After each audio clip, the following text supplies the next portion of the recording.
आदेश आदेश जय महाकाल जय महाकाली। शरीर पे देवी देवता का आना या देवी शक्ति का आना। अब हम इसमें कैसे पता करें कि शरीर पे जो देवी शक्ति आ रही है हमारे वाक्य में देवी शक्ति है या कोई भूत प्रेत है। पहले तो देवी शक्ति से बात शुरू करते हैं कि शरीर पे देवी शक्ति का आना।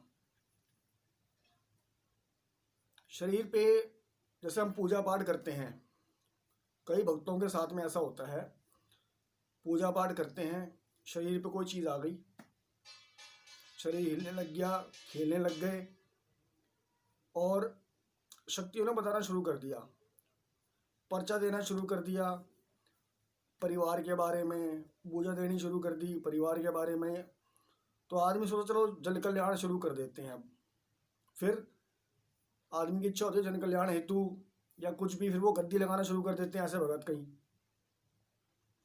अब गद्दी लगाना शुरू कर दी और उसके बाद कोई आ गया पीड़ित, किसी को भस्म दे दी, कोई प्रसाद दे दिया, कोई फल दे दिया, कोई ताबीज़ गंडा दे दिया किसी को, और उन लोगों के कार्य होने शुरू हो जाते हैं।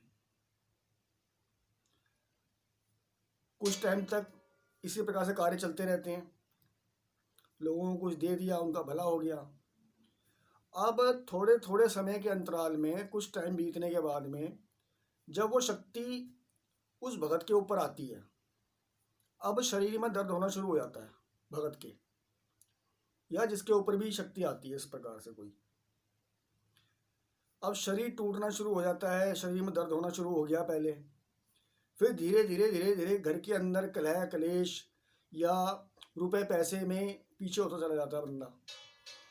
उसके बाद में वही भभूत, वही भस्म दे रहा है किसी को या गंडा ताबीज़ दे रहा है, लेकिन वो असर नहीं कर रहा। फिर वो चीज़ असर नहीं करती कुछ समय के बाद में।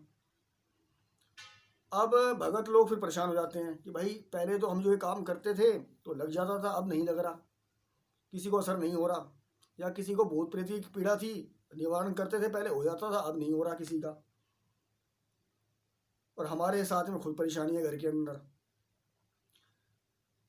तो इसके पीछे रीज़न क्या होता है कई बारी, क्योंकि हमें उस वक्त पता नहीं होता।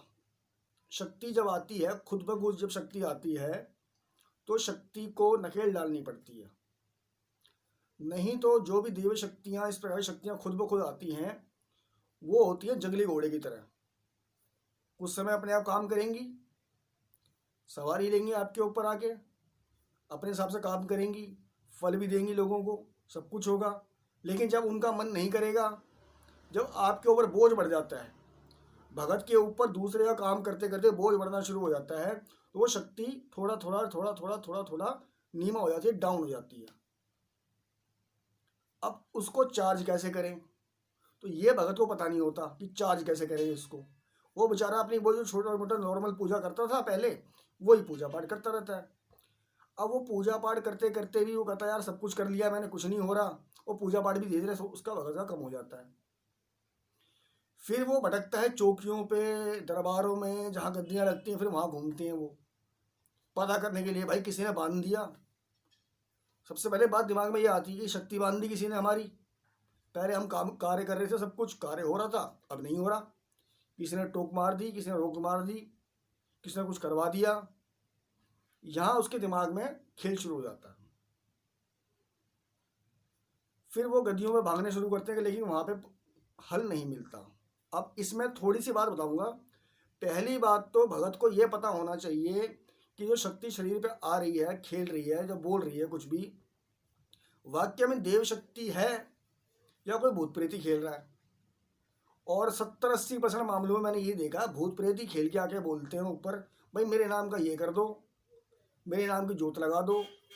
जिसने भगत ने, बिना गुरु का जो भगत होगा, उसने अगर किसी कहने के ऊपर, किसी देवी देवता के कहने के ऊपर जोत लगा दी, उसकी भेंट पूजा दे दी, या कई बार बलि पूजा भी हो जाती है, बलि पूजा भी मांग लेते हैं, बलि पूजा कर दी और घर में दे दिया स्थान। उस शक्ति को घर में, उसने शक्ति ने कहा भाई मेरे को स्थान दे, जोत लगा मेरे नाम की, ऐसे ऐसे कर दियो, भगत कर देता है। ये वो भगत कर देते हैं जिनके ऊपर गुरु का हाथ नहीं होता। अब यहाँ कहानी कहाँ बिगड़ती है? क्यों? अब देव शक्ति कोई आ भी गई, अब आपके पास गुरु मंत्र नहीं है, गुरु तत्व नहीं है।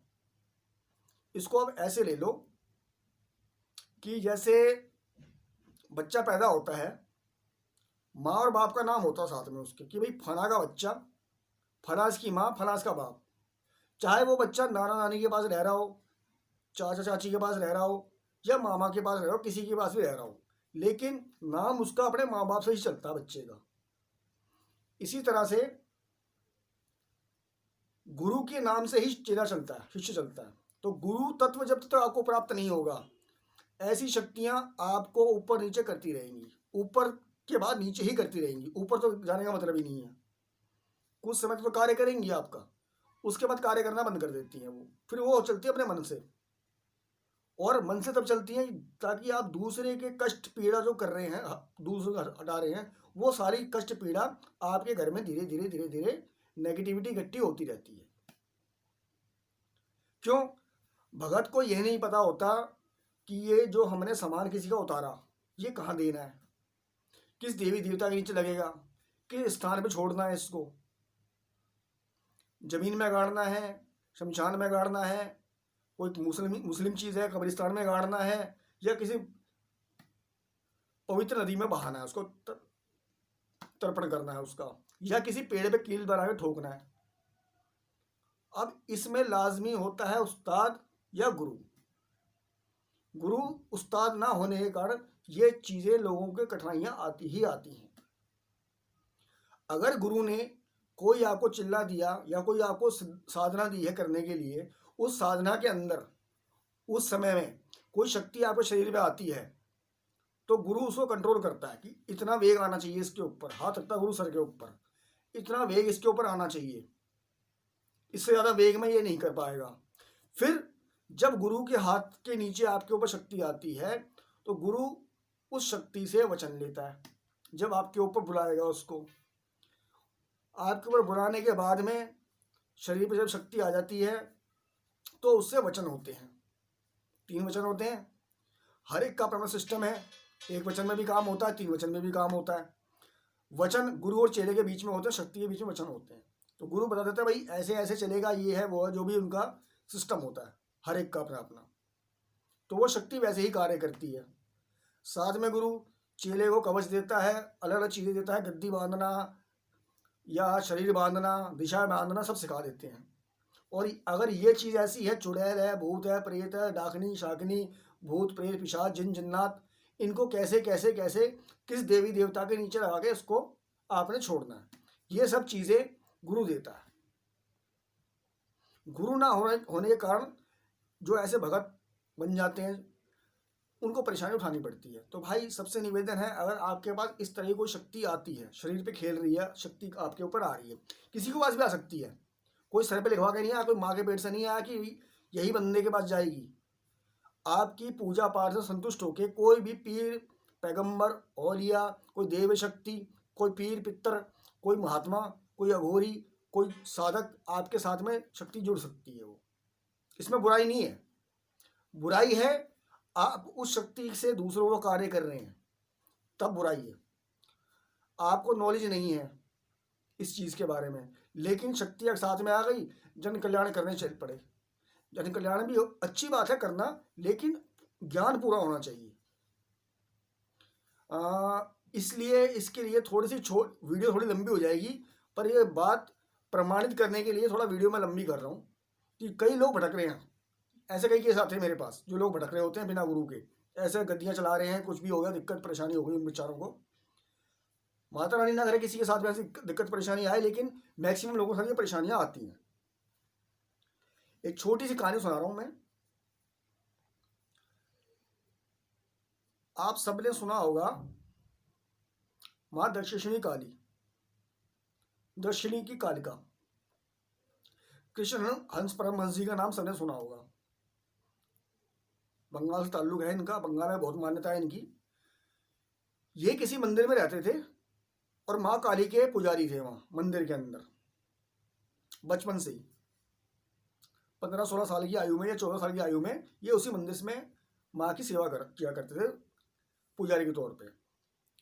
तो इनकी भक्ति से माँ इतनी प्रसन्न थी इनके साथ में कि माँ इनको प्रत्यक्ष थी, माँ इनको प्रत्यक्ष दिखाई देती थी। माँ से इनसे बातचीत होती थी, माँ से बात करते थे। भोलापन, वही अघोरपन में क्या होता है, बचपना, वही बचपने वाला हिसाब किताब था इनका। माँ से ये बात करते थे। माँ के जब भोग लगाते थे मंदिर के अंदर माँ को, तो पर्दा लगा के माँ इनके हाथ से भोजन स्वीकार करती थी। और रात्रि काल में ये इतने लीन हो चुके थे माँ के साथ में, प्रत्यक्ष होती थी माता इनको, तो माँ की गोद में ही सर रख के सोया करते थे। तो ऐसे बड़े संत हुए हैं। लेकिन उस वक्त इनके पास गुरु नहीं थे। देवी शक्ति थी, प्रत्यक्ष थी, प्रमाणित है ये। आप पीछे से इतिहास लेके देख लो, इतिहास के अंदर है, पुराणों के अंदर लिखा हुआ है। ये ज़्यादा पुरानी बात है, 100, 200, 150 साल पुरानी बात है ये।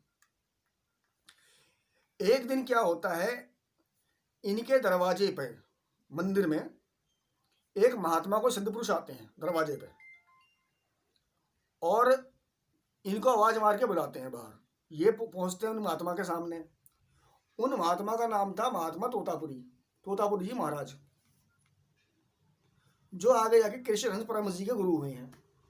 तो ये इनके दरवाजे पे आते हैं और इनको बोलते हैं कि मुझे गुरु स्वरूप में आप कबूल कीजिए, मुझे अपना गुरु बनाइए आप, और जाके अपनी माँ से पूछ के आइए, क्योंकि उनको पता था कि हर एक बात माँ से पूछ के करते हैं। तोतापुरी जी महाराज ने इतना सा बोला और ये चले गए अंदर, माँ के पास मंदिर में आ गए। और माँ से इन्होंने वार्तालाप किया, क्योंकि माँ इनसे बात करती थी, प्रत्यक्ष थी माता इनके साथ में। तो माँ की मूर्ति के सामने खड़े होकर बोलने लगे, माँ ऐसे ऐसे एक महात्मा आए हैं और मुझे कह रहे हैं गुरु बनाओ हमें। तो माँ, जब आप, इनका कहना यह था माँ से कि माँ जब आप मुझे प्रत्यक्ष हैं, दुनिया आपको ढूंढ रही है, सरोसर आपके लिए जप तप कर रही है, मुझे आप प्रत्यक्ष हो, तो मुझे गुरु की क्या आवश्यकता। आप मेरे हाथ से भोजन ग्रहण करती हैं, आप मुझसे प्रत्यक्ष बात करती हैं, जब चाहता हूँ मैं आपसे बात कर लेता हूँ, रात को विश्राम के लिए आपकी गोद मिलती है मेरे को, तो मुझे गुरु की क्या आवश्यकता। तो माँ ने इन्हें, बहुत अच्छी बात है, सुनने वाली बात है, गौर करने वाली बात है। तो माँ क्या बोलती है उनको, माँ कहती है कि मैं बेटा तेरे साथ प्रसन्न हूँ, मेरी अनुकंपा है तेरे ऊपर, मेरी मेरी अनुकंपा है तेरे ऊपर, तभी गुरु तेरे द्वार पे आए हैं, तभी गुरु तेरे द्वार पे आए हैं, वरना गुरु ढूंढने से नहीं मिलता। तो बेटा जा, भाग और जाके उनकी चरण पकड़। इस बीच में थोड़ा समय बीत जाता है, समय का अंतराल हो जाता है, तो गुरु जी जो खड़े हुए थे दरवाजे पे, वो चले जाते हैं वहां से। तो कृष्ण परमहंस जी वहां से भागते हैं, देखते कि वो गुरु वहां नहीं है, नंगे पैर भागते हैं जंगल की तरफ ढूंढने के लिए उनको। तो काफी समय मिलता है इनको, 2-3 महीने ढूंढने में जंगलों में भटकते रहते हैं। तो 2-4 महीने के बाद जाके कहीं, ये कहानी मुंह जुबानी नहीं है, ये लिखी हुई है, इतिहास के अंदर है ये। जंगल में बाबा जी तोतापुरी जी महाराज धुआं लगा के बैठे हुए थे, वहाँ अपना हवन पूजन कर रहे थे। तो वहाँ जाके महाराज जी जाके उनके पैर पकड़ते हैं। तभी कहते हैं ठीक है, मैं आपको शिष्य बनाऊंगा और आपको साधनाएं बताऊंगा। तब कृष्ण परमहंस जी को वहाँ पे पंचमुंडी आसन है, पंचमुंडी आसन के ऊपर इनको सिद्धियां करवाई गई हैं। और जो साधक है उन्हें पता हो पंचमुंडी आसन क्या होता है, उस पर साधना कैसे की जाती है। तो गुरु जी ने इनको वहाँ पे, तोतापुरी जी महाराज ने दीक्षा दी है, वहाँ पे चेला बनाया है इनको, और वहाँ इनको दीक्षा दी है, और वहाँ इनको सिद्धियां प्राप्त हुई हैं कृष्ण परमहंस जी को। तो बहुत बड़ा उदाहरण है, इतने बड़े बड़े महात्मा लोगों के पास भी जब देवी साक्षात हैं, उसके बाद भी उन्हें गुरु की जरूरत पड़ती है। गुरु तत्व अनिवार्य है, गुरु तत्व के बिना आप कुछ नहीं कर सकते। जितनी मर्जी आपके साथ में देवी आ जाए या देवता कोई खेल जाए ऊपर, या सपने में बता रहा है, पर्चे दे रहा है आपको, जो मर्जी कर रहा है, जब तक गुरु का हाथ पल्ला नहीं है, गुरु ने आपके सर पे हाथ नहीं रखा, आपके अंदर गुरु तत्व नहीं है, तब तक इस कार्य को ना करें तो ही अच्छा है। नहीं तो फिर भटकना, तो फिर दुनिया भटकती रहती है। तो छोटा सा कुछ बताना था आप लोगों को, अच्छा लगे तो फॉलो कीजिएगा, नहीं लगे तो आपकी मर्जी। माँ भगवती सबका कल्याण करे। आदेश आदेश, जय महाकाल, जय महाकाली, जय गुरुदेव।